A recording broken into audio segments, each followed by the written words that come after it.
それでやってたらですね、ピーンとなんかこうチャイムが鳴ったんで、いうことのようですね。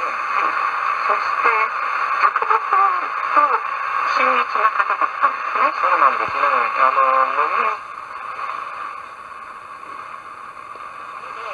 183432の9000番、E メールはasa@kri.co.jp